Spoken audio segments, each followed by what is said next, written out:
It is my great honor to be here. Distinguished guests, ladies and gentlemen, my name is Heidi Kuhn and I'm the founder and CEO of an organization called Roots of Peace. And I would just like to reiterate the words that were stated earlier about the importance right now at this time in human history for collaboration and cooperation.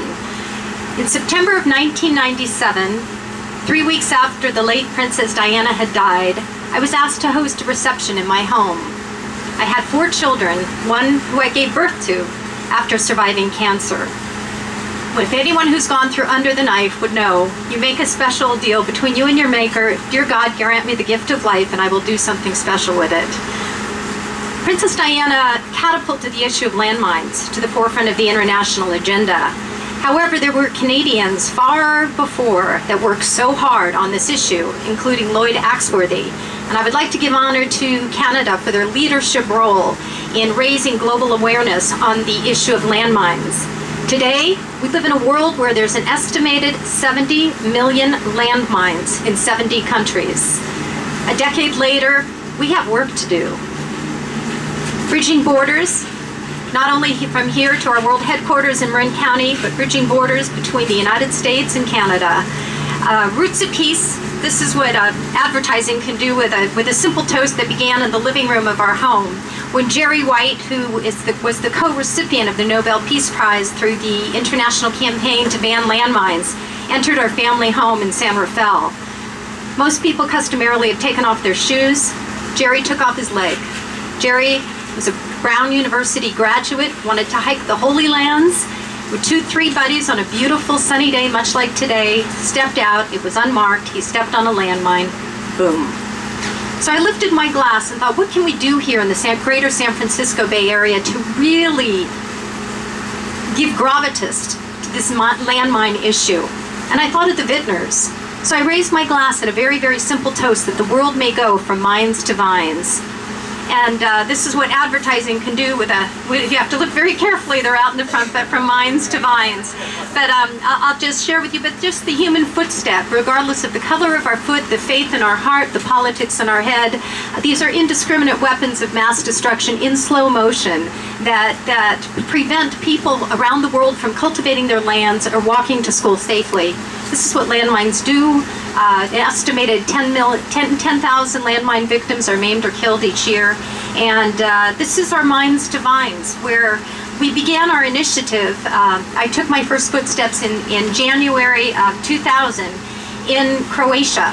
Many of my friends were off to Tahiti. My family, my dear husband over here of 30 years, Gary, and 4 children. I'm sure they were scratching their heads. I wanted to go to Bosnia-Herzegovina and also to Croatia.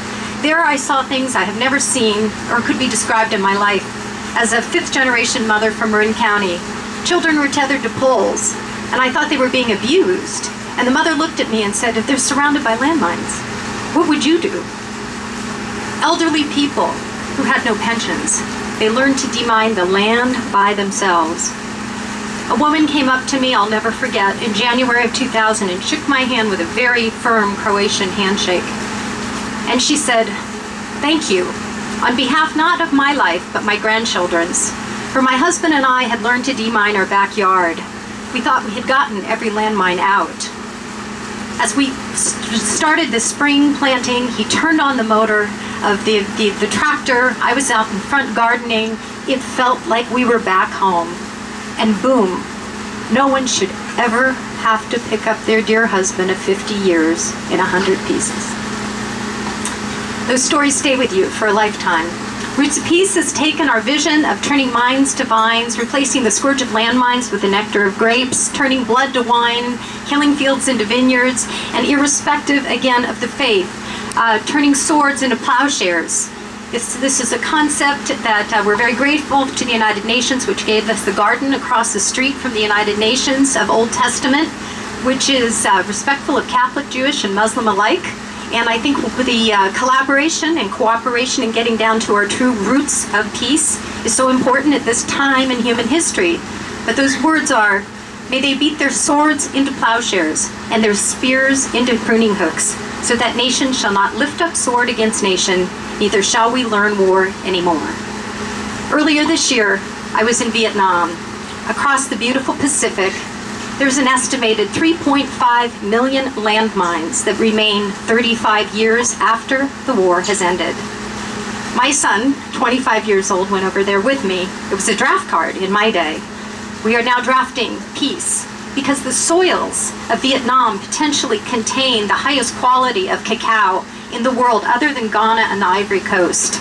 And very proudly, last month, we planted our first cacao trees, turning mines not into vines, but mines into chocolates, and a bittersweet ending to the war. We're planting rice in Cambodia, grapes in Afghanistan, orchards in Croatia, wheat in Iraq, strawberries in Angola, and full circle, this last July, I had the opportunity to join Jerry White, nearly 13 years after he came into the living room of my home. He asked me to go visit him. Normally I visit friends on invitation to Los Angeles, DC, maybe New York. He said, I want you to come with me to Tel Aviv on a week's notice. But Jerry changed my life when he took off his leg, and he wanted me to go back to that same place.